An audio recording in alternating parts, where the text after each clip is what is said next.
자, 오늘의 말씀은 불평하지 말아라 라는 제목입니다. 오늘 다윗의 시편이죠. 나는 불평을 그만두기로 했다라고 하는 책이 있습니다. 나는 불평을 그만두기로 했다라고 하는 이 책이죠.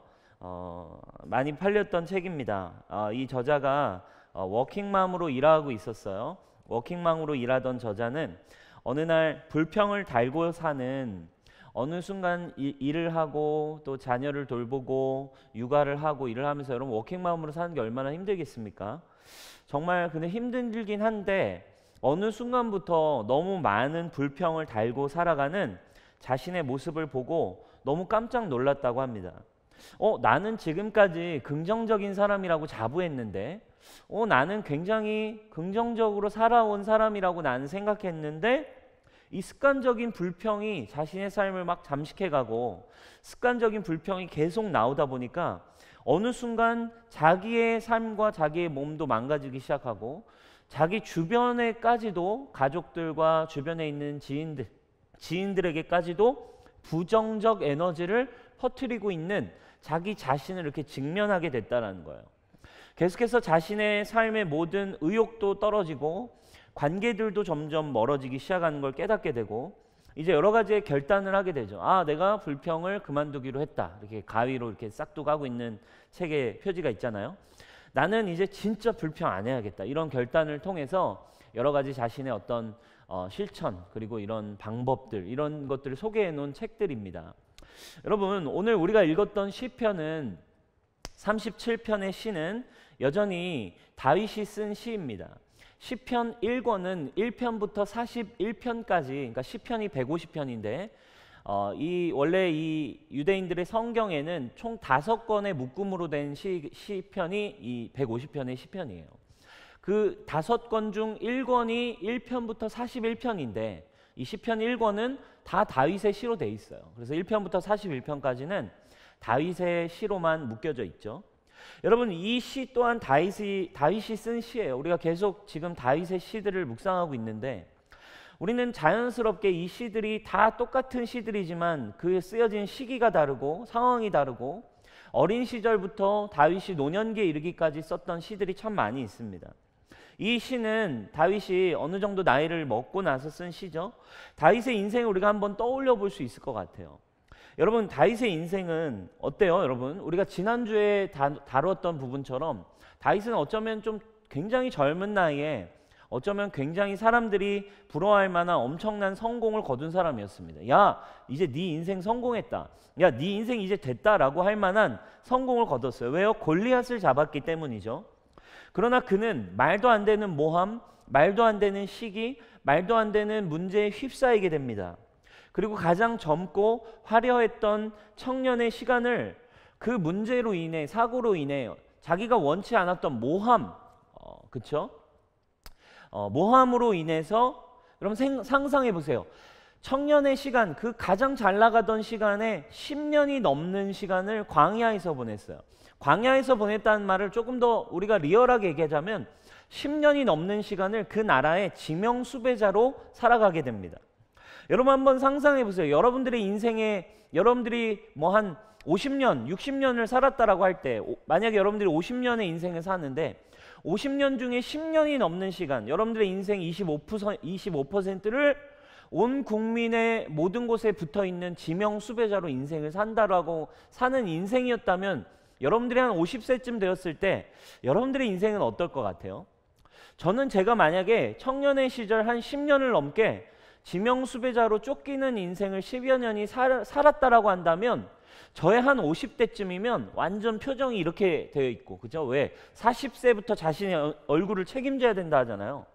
제가 한 10년을 그렇게 인생을 거의 살았다면 저는 아마 50세쯤 됐을 때 정말 저의 인생이 참 너무나 망나니 같은, 힘든, 거의 진짜 얼굴의 기쁨이라고는 찾아볼 수 없는 삶을 아마 저는 살고 있었을 것 같아요. 근데 여러분 한번 다윗을 보면, 다윗은, 우린 성경을 통해 다윗이 그 시간 지나고서도 왕이 된 걸 우리는 잘 알아요. 근데 여러분 한번 생각해 보세요. 그 10년의 시간 동안, 10여 년의 시간 동안 다윗이 자기가 왕이 될 거라는 걸 다시 꿈꿀 수 있었을까요? 물론 왕이 될 거라 기름 부음 받았고, 그래서 그것을 향해 골리앗도 잡고 이제 그대로만 가면 승승장구 왕이 될 어떤 길에 서 있었지만 모든 게 끝났다고요. 내가 다시 왕이 될 수 있을까? 이런 생각을 하기는 참 힘들었을 것 같습니다. 왕이 되어서도 여전히 이 다윗은 계속되는 고난, 계속되는 고통이 다윗의 삶 가운데 계속적으로 있었습니다. 그럼에도 여러분, 다윗을 우리가 결론적으로 알죠. 다윗은 이러한 고난, 이러한 어려운 인생 속에서도 다윗은 하나님 마음에 가장 합한 사람으로 성경에 기록되어져 있어요. 왜 그럴까요? 바로 다윗이 가졌던 믿음 때문입니다. 우리가 너무 잘 알죠. 다윗이 가졌던 믿음은 정말 주님의 마음에 쏙 드는 믿음이었습니다.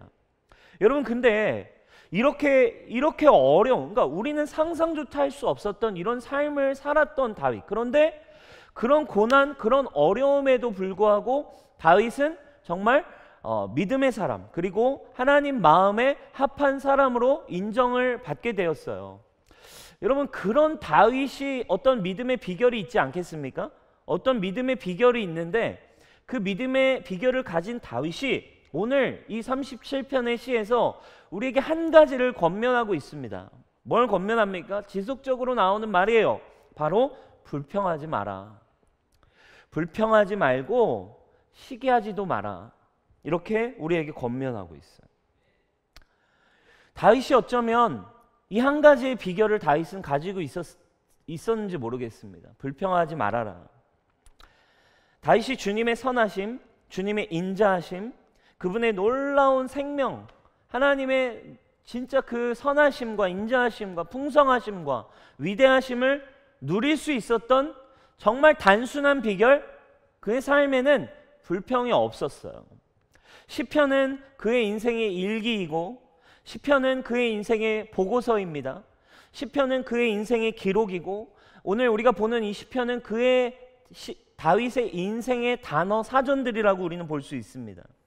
우리가 이 시편을 쭉 읽어보면 정말 다윗의 고백들, 푸념하고 힘들어하는 고백들이 있긴 있지만, 결국 다윗의 인생 속에서, 다윗의 단어 사전 속에서, 다윗이 평생 동안 기록한 그의 일기 속에서, 다윗이 써온 자신의 인생의 보고서, 다윗의 언어의 사전을 보면 뭘 볼 수 있는 거예요? 그의 인생에는 우리가 오늘 보는 것처럼 불평보다, 시기보다, 원망보다 찬양과 감사가 더 많았다라는 이 단순한 사실을 우리가 똑같은 시편이라 생각하지 않고, 그의 인생의 여정 2010년, 2013년, 2015년, 2017년 모든 기록을 보면 똑같이 볼 수 있지만, 이 시는 다윗의 모든 인생이라고요. 근데 우리는 이 시가 너무 비슷해 보여요. 그래서 지루하다고 느낍니다. 그러나 아닙니다. 그의 인생의 모든 순간 힘들었던 때, 좋았던 때, 어려웠던 때, 쫓기던 때, 모함을 받던 때, 원망할 수 있는 때, 그 모든 순간마다 다윗의 보고서는, 다윗의 언어는, 다윗의 일기장은 불평이 아니라 감사와 찬양이었다라는, 여러분, 이 인생의 가치를, 여러분, 저와 오늘 여러분들이 저와 오늘 이 시간 모두 우리가 함께 믿음으로 붙드는, 여러분, 이 코람데오 시즌, 이 코로나의 시즌이 되기를 주님의 이름으로 축복합니다. 여러분들의 삶은 어떠십니까? 지금 여러분들이 시즌의 기록 가운데 2020년, 우리가 벌써 8월, 이제 9월, 다음 주면 9월인데요. 여러분, 이 1월의 시간, 2월의 시간, 3월의 시간, 4월의 시간, 어쩌면 반복되는 일상일 수 있지만, 여러분들의 삶의 기록에는 불평의 기록이 더 많으십니까? 아니면 감사와 찬양의 기록이 더 많이 있으십니까? 여러분, 이것이 바로 믿음의 삶이에요. 다윗은 이 한 가지를 가졌고 오늘 우리에게 권면하고 있어요. 불평하지 마라. 불평하지 말고 여호와를 의지해라. 불평하지 말고 여호와를 기뻐해라. 주님이 너의 인생을 인도하고 계시다. 우리에게 분명히 얘기하고 있어요. 아까 얘기했습니다. 1권 다윗의 시예요. 다윗의 시들을 대부분 보면 아까 얘기했듯이 계속적으로 힘들어합니다. 또 원수를 원망하기도 합니다. 뭐 진짜 욕이란 욕을 하기도 합니다. 쟤들 왜 안 죽이십니까? 죽여주세요. 진짜 쟤네들은 천벌을 받을 놈들 아닙니까? 쟤들이 왜 잘 살아 있습니까? 막 하나님 앞에 막 푸념도 넣어놓고 하지만 다윗은 여러분 이것이 여러분 중요한 포인트가 있어요. 이것을 여러분 사람들 앞에 이것을 세상에 나 자신에게만 늘어놓으면 불평이 되고 원망이 되고 이것은 나를 죽이는 일이 되지만 기억하십시오. 하나님 앞에서 하는 일은 여러분들의 간구와 기도가 됨을 여러분 기억하시기 바랍니다. 여러분 그러나 다윗에게는 고난이 많아질수록 이런 푸념이 나올 수 있는 불편한 상황이 커질수록 다윗의 인생을 보면 시편의 1권을 보면 다윗은 찬양이 깊어져 갔습니다.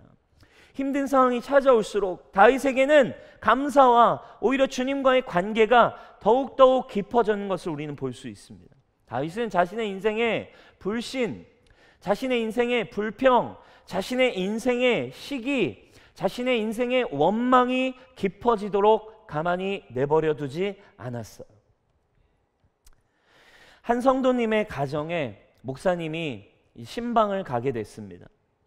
이 성도님은 신앙생활을 한 지 꽤 오래되셨고 교회 직분자였고 그런 성도님이었어요. 그런데 그분의 집에 이제 목사님이 가셨죠. 그리고 가시자마자 이제 수많은 문제들을 털어놓기 시작했습니다. 교회 안에 있는 관계의 문제들, 누가 자신을 힘들게 하고 있고 누가 마음에 들지 않고 또 자기의 지금 직장 생활에서 일어나고 있는 정말 많은 불편함과 또 수치와 또 힘든 일들, 또 신앙생활 하면서 얻게 되는 수많은 어떤 고난들, 막 이런 수많은 일들을 처음에는 약간 나눔처럼 시작했는데 한 20여 분을 계속 하다 보니까 결국에 누군가에 대한 원망이고 누군가에 대한 불평이며 누군가에 대한 시기이고 어떤 불편한 마음들이 그 공간 안에 목사님의 마음 안에 계속 있었다는 거예요. 근데 이야기를 이제 어느 정도 다 들어주시고 목사님께서 성도님에게 이렇게 권면을 했다고 합니다. 그 순간 하나님이 주신 어떤 지혜였는데 이렇게 권면을 했대요. 사랑하는 자매님, 정말 힘드시겠군요. 정말 어려운 일들을 겪고 계시군요. 사랑하는 자매, 근데 우리가 이 시간에 이제 예수님께서 자매님에게 행하신 일들에 대해서 한번 입술로 고백해 보시면 어떨까요? 오늘 이 시간 우리가 같이 예배드리러 이 신방에 왔는데 자매님의 입술로 자매님에게 예수님이 해주신 일들이 무엇인지 한번 같이 나눠보면 좋을 것 같습니다. 이 자매가요, 입이 탁 멈춰버렸어요. 차마 입이 떨어지지 않더라는 거예요. 그리고는 갑자기 눈물을 뚝뚝뚝뚝 떨어뜨리기 시작하면서 이 자매가 울기만 했습니다. 어떤 울음이었을까요? 자기 스스로 아마 깨달았던 것 같습니다. 불평을 쏟아내던 입으로 예수님이 행하신 일을 고백하는 것이 너무나 어색한 거죠. 누군가에 대한 정죄와 누군가에 대한 원망을 계속 털어놓던 입으로 예수님이 나에게 주신 은혜를 말하는 게 너무나 힘들었던 거죠. 말이 안 나오는 거예요. 그 자신을 자기를 바라보며 하나님과 전혀 관계없이 나의 인생의 짐을 내가 지고 살아가고 있던 자신의 삶을 직면하게 되던 회개와 은혜의 눈물이었던 것입니다. 사랑하는 여러분, 오늘 우리가 다윗이 분명히 단순히 얘기해요. 불평하지 마라, 시기하지도 마라, 여호와의 인자하심을 붙들어라 라고 이야기합니다. 우리는 쉽게 얘기할 수 있어요. 찬양하는 게 어려워요. 주님을 바라보는 거 너무 쉽지 않아요. 제 상황을 대보셨어요? 불평만 나오거든요. 제 상황이 어떤지 아세요? 저는 불평할 수밖에 없는 삶을 살고 있다고요. 이렇게 우리는 나올 수 있죠. 근데 여러분, 사실 찬양하는 거는 쉽다라는 거예요. 주님을 바라보는 건 쉽습니다. 뭐래요? 불평을 멈추면 된대요. 그냥 시기를 멈추고 하나님이 행하신 일들을 먼저 고백하는 거. 여러분, 우리에게 너무나 분명한 솔루션입니다. 불평과 시기라고 하는 것은 결국 무엇일까요? 결국 나에게 기준이 있기 때문이죠. 내가 주인이고 내가 받은 고난, 내가 받은 문제, 내가 당한 수치. 그러나 여러분, 우리의 믿음이라는 것은 무엇입니까? 그러한 나는 예수 그리스도의 은혜로 주님이 그 내 이름표를 달고 십자가에 죽으실 때 그분만 죽으신 게 아니라 내가 함께 예수님과 함께 죽고 예수님이 부활하실 때 나도 새로운 피조물로 다시 새롭게 태어난 존재가 되었다는 것입니다. 그러므로 이제 더 이상 나의 인생의 기준은 나에게 있지 않습니다. 하나님께 있음을 여러분 믿음으로 바라보십시오. 그리고 그 하나님께 기준을 두고 하나님이 예수님이 나에게 하신 일들을 바라보기 시작할 때, 그것을 먼저 이야기할 수 있을 때, 여러분 우리의 인생은 감사와 찬양이 시작될 수 있는 삶이죠. 시편 37편 8절의 말씀입니다. 우리 8절 말씀 우리 같이 한번 크게 한번 읽어보도록 하겠습니다. 시작.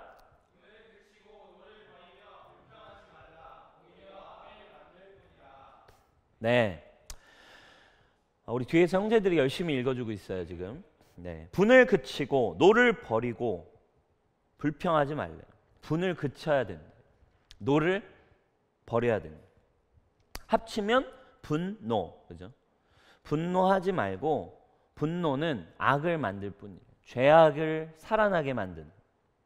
여러분 그 상황 속에 나로 반응하면 악을 만든대. 죄악, 옛사람을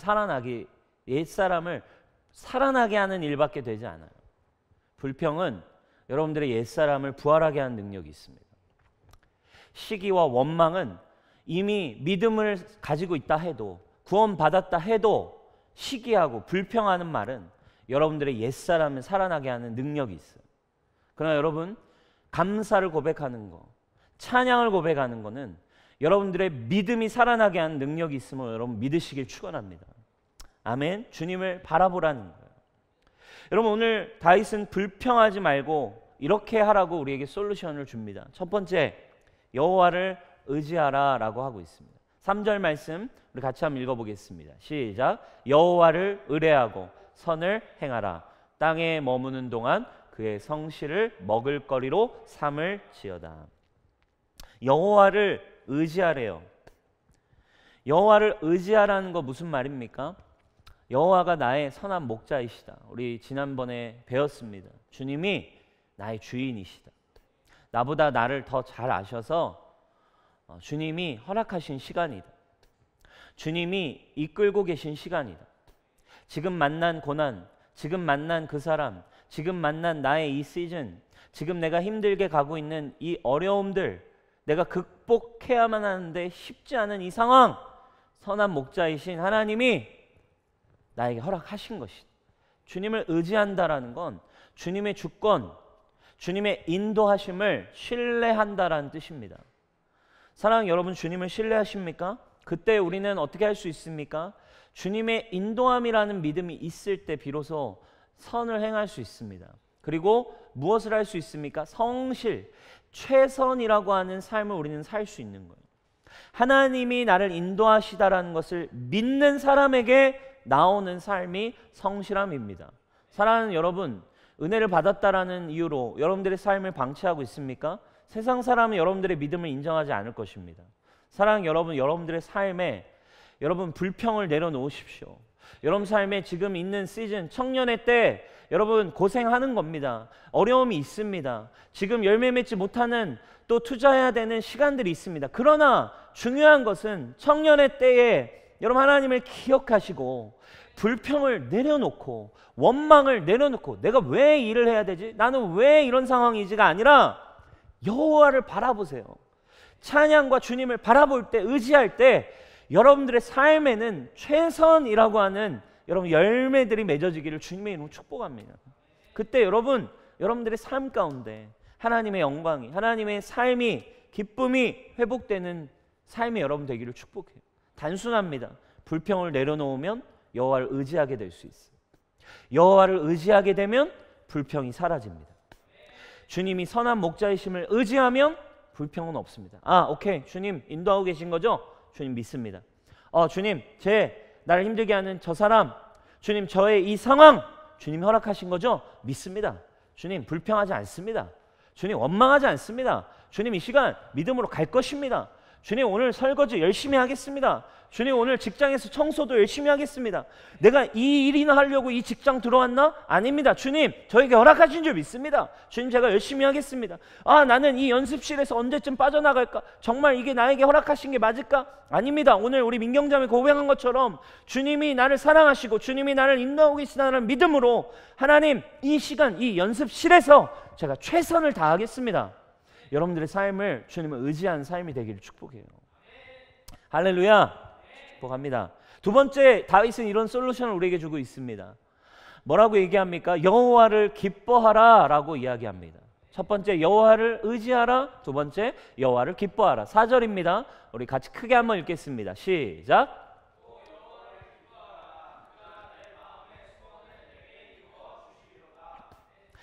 여호와를 기뻐하래요. 그렇죠? 불평은 기쁨과 참 반대되는 말입니다. 불평한 사람은 부정적인 거예요. 기뻐하지 않습니다. 기쁘지 않다는 거예요. 근데 여호와를 기뻐하래요. 근데 이렇게 나옵니다. 여호와를 기뻐하면 소원을 이루어 주신대요. 여러분 이게 그냥 읽으면 그냥 자연스러운 말이라 생각하겠지만 사실은 이 메시지는 이 4절의 말씀은 사실 우리에게 굉장히 불편한 말씀이라는 걸 아세요? 이 4절을 곰곰이 묵상하는데 인간에게는 이 4절은 굉장히 불편한 말씀이라는 묵상이 드는 거예요. 왜 불편할까요? 순서가 바뀌어야 되거든요. 세상의 방법은 여러분 이 4절의 순서가 바뀌어야 돼요. 그가 내 마음의 소원을 이루어 주시면 내가 여호와를 기뻐하리라. 얼마나 자연스러워요. 이렇게 해야 여러분. 그죠? 우리가 원하는 거 내 마음의 소원을 주님 이루어 주시면 제가 주님을 기뻐할 수 있습니다. 여러분 이게 세상의 방법이죠. 그러니까 이게 사실 불편해요. 근데 어때요? 내 마음의 소원들이 있는데 그게 내 상황이 이루어지지 않으면 기뻐할 수 있냐고요. 우리는 뭐가 나와요? 불평이 나오는 거예요. 여러분 굉장히 중요한 믿음의 고백입니다. 주님이 내 뜻을 이루어 주시면 여호와를 기뻐하는 건 세상의 그냥 방법이에요. 그냥 세상 삶입니다. 이거는 하나님을 믿는 게 아니죠. 여러분 출애굽했던 이스라엘 백성들의 태도가 이랬습니다. 홍해가 갈라지니까요. 그들이 막 찬양을 했습니다. 어마어마하게 주님을 찬양하라. 여호와를 찬양하라. 여호와의 인자하심과 주님의 사랑은 정말 끝이 없다. 여호와는 살아계신다. 홍해가 갈라진 이 백성들이요. 주님을 막 엄청나게 찬양하잖아요. 근데 3일이 지나서 3일 가서 물이 없어지고 목이 마르자 그들은 어떻게 했나요? 불평하기 시작했다라고 성경이 나옵니다. 모세에게 불평하고 하나님을 원망하기 시작합니다. 왜 나를 꺼내가지고 왜 나를 왜 광야에 나오게 했는가. 심지어 다시 애굽의 삶을 기억하고 부러워하기 시작하죠. 그럼 여러분 오늘 이 4절은 분명히 하나님의 믿음의 패턴을 우리에게 가르쳐주고 있습니다. 세상의 가치가 아닌 하나님의 방법은 무엇입니까? 먼저 여호와를 기뻐해야만 우리의 마음의 소원을 이루어 주실 하나님을 향한 신뢰, 주님의 소원도 기대하고 바라며 갈 수 있다는 거예요. 기쁨은 그 안에 있습니다. 기쁨은 예수님 안에 있습니다. 그때에 우리는 주님 안에서 내게 이루어 주실 소원들을 주님께 아뢰일 수 있고 또 그것을 주님께 기도하며 기뻐함으로 갈 수 있는 거예요. 그죠? 저에게도 그러한 소원이 있습니다. 주님이 주시는 소박한 또 그러한 꿈들, 소원들이 있습니다. 정말 저희 가족 또 둘 조이와 조아의 딸이 두 딸이 정말 주님의 은혜 안에서 건강하게 하나님의 사랑 안에 하나님의 사랑을 더 알아가는 딸로 자라나게 해주십시오. 주님 아프지 않고 또 사고 없이 잘 클 수 있게 도와주십시오. 주님 뉴송 교회가 하나님이 세우신 교회로 건강하고 또 아름답게 영적으로도 양적으로도 주님 이 도시와 한국교회를 깨울 수 있는 교회로 주님 성장할 수 있게 주님 도와주십시오. 제 안에 주님을 향한 기쁨, 주님이 구원의 기쁨이 제 안에 있기 때문에 그분으로 인한 제 안의 소원들을 주님께 간구하는 이상, 그럼 여러분 이게 반대로 된다 생각해 보십시오. 내가 원하는 것들이 이루어지기 위해 주님을 구하는 기도, 안 되면 불평, 안 되면 원망, 하나님이 살아계신지, 하나님 정말 나를 사랑하는지 늘 의심하며 힘들어야 하는 삶에 여러분 어떻게 감사와 찬양이 있을 수 있겠습니까? 여러분 37절 5절에 우리에게 이렇게 이야기하고 있습니다. 내 길을 여호와께 맡겨라. 그를 의지하면 그가 이루신다. 할렐루야. 우리 5절 한번 선포하면 좋겠습니다. 시작. 내 길을 여호와께 맡겨라. 그를 의지하면 그가 이루시고. 그를 의지하면 그가 이루십니다. 아멘. 우리 옆 사람에게 한번 축복하겠습니다. 주님을 의지하면 주님이 이루십니다. 믿으십니까? 네. 여러분 우리 두 가지를 이야기해 주셨어요. 여호와를 의지해라. 그리고 여호와를 기뻐하라. 여러분 이 두 가지를 합쳐 놓은 한 단어가 있습니다. 그것이 무엇일까요? 바로 기도입니다. 기도. 이 시편은 시는 찬양이면서 기도입니다. 여러분 기도라고 하는 단어는 그래서 영적인 신비입니다. 기도는 영적인 신비이고 기도라는 게 참 중요하죠. 영으로 하는 거예요. 앉아서 주여 하나님 기도하죠. 그냥 공간적으로 나의 육신적으로 변하는 게 없어요. 근데 우린 기도를 한다고 해요. 뭐예요? 영으로 하는 거죠. 그죠? 이거야말로 세상의 관점에선 여러분 진짜 미련한 일 아닙니까? 눈 감고 안 보이는데 그냥 앉아가지고 주여 주님 하는 거, 여러분 이거야말로 미련한 짓이죠. 우리는 기도를 한다고요. 기도는 신앙의 핵심이라고요.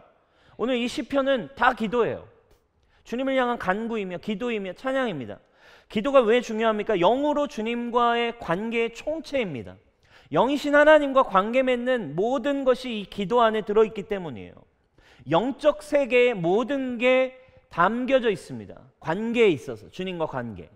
그렇죠? 그래서 기도 안에 모든 게 있어요. 찬양이 들어있습니다. 기도 안에 회개가 들어있습니다. 기도 안에 감사가 당연히 들어있습니다. 기도 안엔 아까 얘기했듯이 내 영혼에 이제 주님께서 주신 비전을 향한 간구도 들어있습니다. 기도 안에 주님과의 관계 안에 내가 이 땅을 살아가는 모든 주님으로부터 누릴 수 있는 관계가 다 들어있는 거예요. 여러분 불평을 내려놓을 수 있는 일은 기도입니다. 기도하지 않으면 불평이 늘어나는 것입니다. 왜?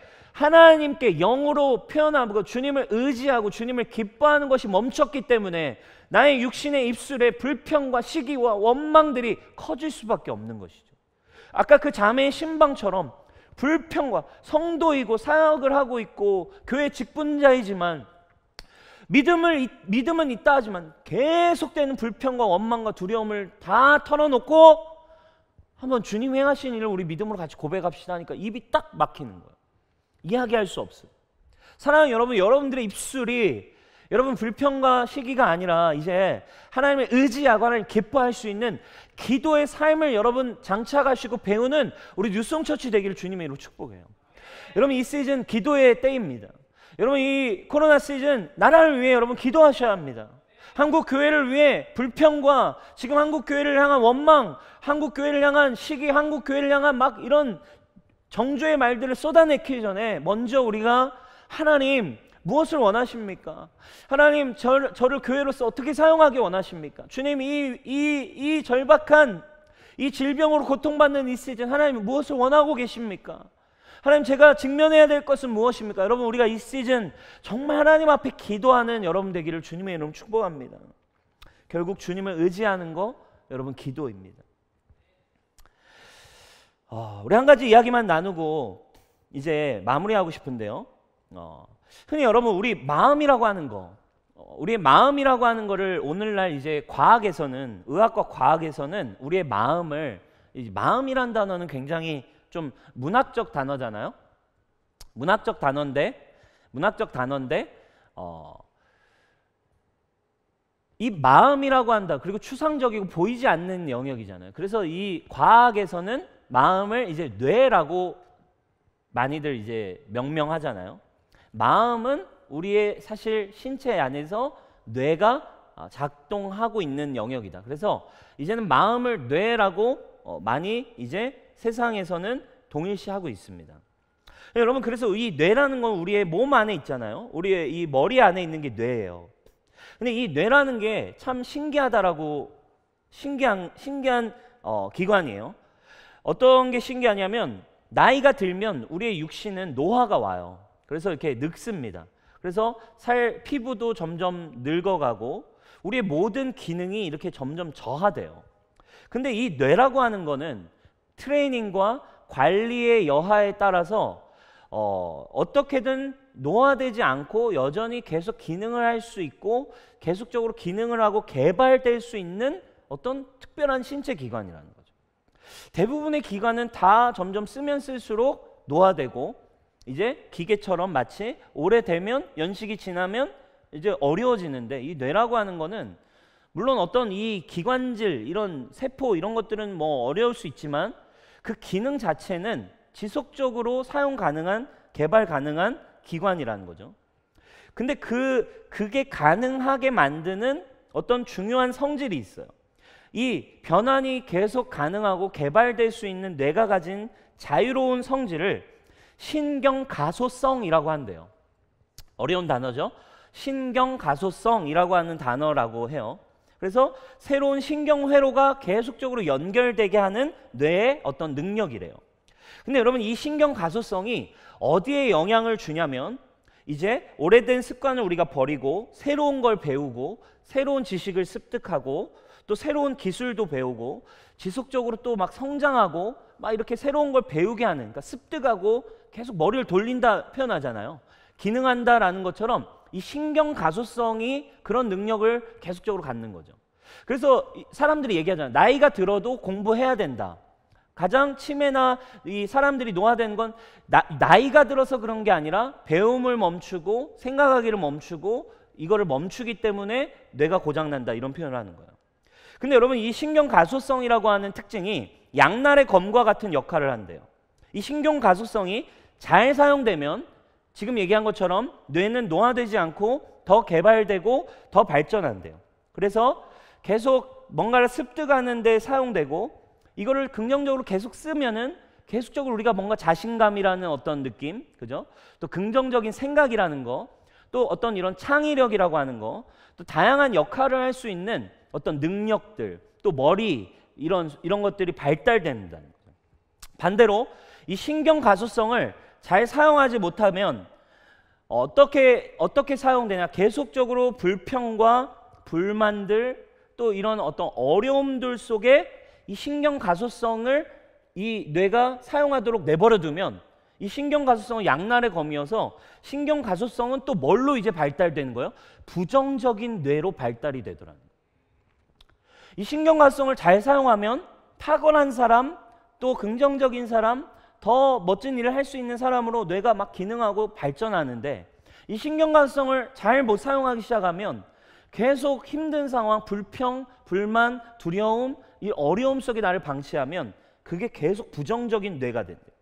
신경과학자인 알렉스 코브라고 하는 이 과학자가 이제 이 우울증에 대한 이야기를 뇌와 연결했어요. 우울증이라고 하는 게 우리는 마음의 질병 이런 표현 쓰잖아요. 마음의 질병인데 이 우울증이라고 하는 게 뇌과학적으로는 어떤 요소냐면 바로 이 신경가소성에 기인한 질병이 우울증이라는 거예요. 이해가 되세요? 그러니까 우울증이라는 게 뇌 자체의 근본적인 문제가 아니에요. 일상적 기능하잖아요. 우울증인 사람이 아예 막 모든 병실에만 누워 있는 건 아니에요. 그렇죠? 먹을 수도 있고 또 신체 기능도 정상적으로 기능을 할 수 있지만, 아까 얘기했듯이 신경가소성이라고 하는 이 물질, 이 기능을 잘못 사용하기 시작했기 때문에 어떤 사건, 어떤 문제, 어떤 끊임없는 감정을 느끼면서 이 신경회로의 기능이 우울증의 패턴, 지금 얘기한 부정적인 뇌, 두려움과 슬픔과 불평과 원망과 분노의 패턴으로 향하는 경향의 시작점이 바로 우울증이라는 거예요. 우리 삶이 망가지는 시작이 그래서 우울증의 증상이라는 거예요. 그리고 부정적인 뇌를 계속 사용하니까 불평하고 원망하는 삶은 나를 부정적인 뇌로 만든다. 그래서 지금 하고자 하는 얘기는 이런 거예요. 계속 내가 불평과 원망을 하면 내 마음은 계속적으로 죽음, 두려움, 하나님과 관계에 있지 않은, 영적이지 않은 죽음의 길로 우리는 갈 수 있다. 아까 우리 이야기했죠. 분해하고 노하는 것을 멈춰라. 이것은 악을 만들 뿐이다. 형성되어진 부정적인 뇌는 더 부정적인 방향으로 강화되어지고 우울증, 정신질환들, 마음의 병들이 우리 안에 끊임없이 생기는 거죠. 그러니까 우리의 마음이 어때요? 계속 해결이 안 돼요. 해결이 안 돼요. 불평과 불편한 마음, 두려움이 해결이 안 돼요. 이거 나가고 있는 거예요. 사랑하는 여러분, 오늘 결론 마무리하고 싶어요. 오늘 성경도 이야기하고 있어요. 여러분, 오늘 지금 제가 이 뇌 이야기를 왜 했습니까? 뇌 이야기를 제가 한 이유는 여러분 세상에서도 이야기하는 거예요. 야, 불평하고 불만스러운 마음을 가지고 있는 거는 너의 육신과 너의 모든 걸 파괴하고 너의 인생이 어려워진다. 그러나 여러분, 성경에서 다윗은 영적으로도 이것을 깨달았던 거예요. 여러분, 불평하고 시기하지 마라. 여호와를 의지하고 여호와를 기뻐할 때 너의 인생은 새로워질 것이고 너의 인생은 하나님 안에서 온전하게 세워질 수 있을 것이다. 할렐루야. 사랑하는 여러분, 여러분들의 삶을 이제 불평과 원망의 삶으로 내려두십시오. 여러분, 그렇게 가면 우리의 인생은 계속 죽음으로 갑니다. 우리는 우리의 힘으로 이것을 해결할 수가 없어요. 여러분, 우리 모두 이 시간에 우리 고백하기 원하는 것들은 우리 안에 있는 이 불평의 마음, 그리고 여러분들의 마음, 과학적으로는 뇌, 마음이라고 표현합시다. 여러분들의 마음이 지금 어떻게 작동되어 있나요? 지금 여러분들의 마음이 계속 불평할 수밖에 없는 상태로 가고 있다면 여러분, 이것은 하나님 원하시는 일이 아니에요. 그것은 계속 여러분들을 부정적인 삶으로, 마음으로 끌고 들어가려고 하는 여러분 원수의 공격입니다. 여러분, 복음이 있습니다. 복음은 우리가 어떻게 할 수 없는 이 모든 것들을 새롭게 하시기 위해 새 영을 주시고 새 마음을 너희에게 주시겠다라고 주님은 우리 예수 그리스도를 통해서 분명히 우리에게 약속하셨어요. 사랑하는 여러분, 오늘 믿음을 붙드시고 좋으신 하나님, 좋으신 예수님의 선하신 복음을 붙들고 여러분 믿음으로 여러분들이 원망을 믿음으로, 감사로 바꿀 수 있는 여러분 힘이, 여러분 적어도 예수를 주로 고백한다면 저와 여러분 모두에게 있습니다. 할렐루야. 아멘입니까? 여러분, 이것을 우리가 믿음으로 바꿔가는 이 시즌, 제가 오늘 말씀 묵상하면서 이렇게 좀 봤어요. 한 가지 떠오른 이야기가 있어요. 옛날에 2000년대에 어떤 게 유행이었냐면요, 제가 지금 오늘 팔찌를 하나 차고 왔어요. 이 약간 그 실리콘 팔찌 있잖아요. 옛날에 미국에서 뭐가 유행했냐면, 여기에 이제 이건 한국 컨퍼런스 팔찌인데 여기에 이제 불평하지 않기, 불평을 하지 않겠습니다 라는 그 어떤 이제 문구를 써가지고 이걸 팔찌에 차는 거죠. 그래가지고 불평하지 않고 감사를 고백하자, 인생에 좋은 것들을 생각하자, 그래가지고 그 사람들이 이쪽에 차는 거죠. 자신이 그래가지고 불평하고 원망할 때 자기를 직면하는 거예요. 내가 왜 지금 불평하고 있지? 왜 지금 내가 힘들어하고 있지? 그럼 이거를 바꿔가지고 오른쪽에 끼는 거죠. 그죠? 깨닫고. 여러분, 이걸 하면서 근데 놀라운 거는 그 사람들은 믿는 사람도 아닌데 뇌과학적으로, 마음적으로 우울증이 막 우울했던 사람들이 막 삶의 의욕을 찾게 되고 막 삶이 막 엄청 변했다라는 그 미국의 이야기를 제가 들었던 게 떠올랐어요.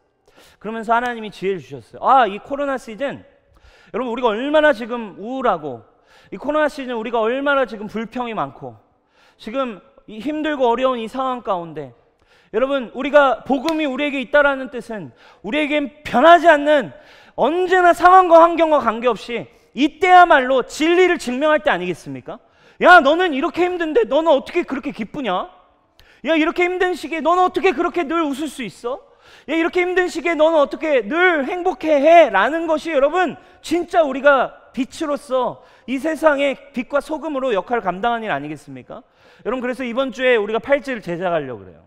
팔찌를 제작해서 정말 우리가 이 코로나 시즌, 여러분 마음의 THM, 불평하지 말고, 여러분 이 시즌 여러분들이 있는 자리를 하나님을 기뻐하고 하나님을 의지할 수 있는 삶으로 여러분 바꾸는 운동이, 믿음의 운동이, 믿음의 2HM이, 마음의 2HM이 여러분들에게 먼저 시작되는 은혜가 있기를 축복합니다. 팔찌를 제작할 건데, 그리고 팔찌 우리가 차면서, 팔찌가 아무튼 이건 좀 빡세요. 좀 빡세가지고 빼기 힘든데, 자, 팔찌를 딱 차고 여기에다가 이제 우리가 이제 살다가 마음이 낙담되고 불평이 오고 원망이 찾아올 때 뭐예요? 성령께서 나를 보게 하는 게 중요하겠죠. 내 마음을 직면하는 거예요. 내 마음 딱 직면하고 주님, 제가 불평하지 않겠습니다. 오늘 다윗의 권면, 성령님의 권면을 딱 떠올리면서 불평하지 않겠습니다. 제가 시기하지 않겠습니다. 제가 두려움 가운데 있지 않겠습니다. 그런 믿음의 행위로 팔찌를 빼서 우리가 주님을 찬양하며 주님이 신실하십니다. 주님이 선한 목자이십니다. 왜 이렇게 안 껴져? 주님이 저를 인도하고 계십니다. 믿음으로 여러분 또 탁 하는 거죠. 그러다가 또 오른쪽에 꼈는데 이제 또 열받게 하는 일이 딱 와가지고 이런 불평과 원망이 딱 찾아올 때 또 팔찌를 빼야죠. 그렇죠? 주님, 제 마음을 원망으로 두지 않을 것입니다. 주님, 제가 불평으로 두지 않을 것입니다. 주님, 감사합니다. 주님을 의지하고 주님을 기뻐할 것입니다 하면서 주님을 또 찬양하며, 그러면 어느 날 여러분, 우리가 그런 날이 올 거예요. 어느 날 여러분 한 번도 팔찌를 바꿔 차지 않은 날이 오게 될 것입니다. 할렐루야. 여러분들의 직장에서, 여러분들의 삶 속에서, 혼자 있는 시간 속에서 여러분들의 마음이 원망과 두려움이 생기지 않고 한 번도 팔찌를 바꿔 차지 않는 주님의 임재, 코람데오가 2HM으로 실제가 되는 여러분 우리 이 시즌이 되기를 주님의 이름으로 축복해요. 비대면 예배에 관계없습니다. 여러분 모이지 못하는 거 상관없습니다. 먼저 여러분들의 삶이, 정말 여러분들의 마음이 불평하지 않고 하나님의 찬양과 기쁨이 여러분들의 있게 되는 우리의 시즌이 되기를 주님의 이름으로 축복합니다. 할렐루야. 여러분 이번 주에 팔찌 우리 제작해서 여러분 아무튼 이걸 붙들고 여러분 한 달 뒤, 두 달 뒤 여러분들의 인생이 얼마나 바뀌어졌는지 여러분 우리 모두가 간증하는 시간이 될 것입니다. 이 코로나 시즌 한 달, 두 달, 비대면 예배 한 달이 되든 두 달이 되든 관계없습니다. 우리 인생은 더 부흥할 것입니다. 우리 인생은 더 풍성해질 것입니다. 지금 TV로 보고 있는 당신의 인생은 그렇게 어렵지 않습니다.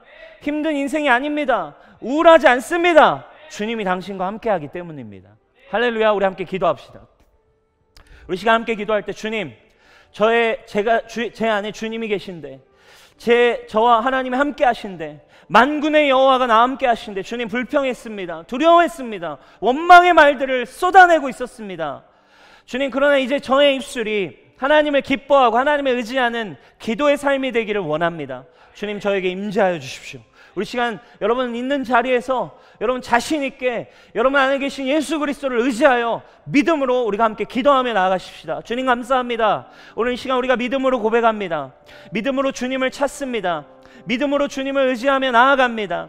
하나님, 주님이 내 안에 계신데 저는 원망했고 주님이 저와 함께하고 계신데 저는 불평했으며 주님이 나에게 주신 십자가가 어떤 십자가인데 주님 제가 두려워했으며 주님이 나에게 주신 구원과 보혈의 능력이 도대체 얼마나 큰데 주님 저의 삶은 무기력했고 주님 두려움에서 헤어나오지 못하는 저의 삶이 있었습니다. 주여, 주님 나의 마음을 주님께로 작정하며 내 마음을 주님께로 온전히 드리며 나아가오니 오늘 다윗의 고백이, 오늘 다윗의 이 삶이, 이 심정이 우리 것이 되도록 주님 인도하여 주시옵소서. 주님 감사합니다. 오늘도 귀한 예배의 자리, 우리가 함께 모일 수는 없지만 각자의 자리에서 우리가 코람데오하며 주님 앞에 나아갑니다. 주여, 이 시간 우리가 이 어려운 시즌, 이 힘든 시즌, 우리가 더 많은 불평, 더 많은 원망, 더 많은 어려움들을 그대로 내버려두고 살아갔던 우리의 모습을 오늘 말씀을 통해 보게 하여 주시니 감사합니다. 하나님, 불평하지 않을 것입니다. 저의 삶이 감사로 바뀌어질 것입니다. 저의 삶은 기도의 삶이 되어질 것입니다. 주님, 그 삶으로 인하여 우리의 모든 삶이 주님 이 시즌 더 쉬워지게 하여 주십시오. 이 시즌 진리를 경험하는 시즌 되게 하시고 마음의 불이 켜지는, 진리의 빛이 날마다 마음에 켜지는 주님, 빛이신 주님, 선하신 목자이신 주님을 날마다 경험하는 우리 뉴송처치, 우리 모든 성도님들이 되게 하여 주십시오.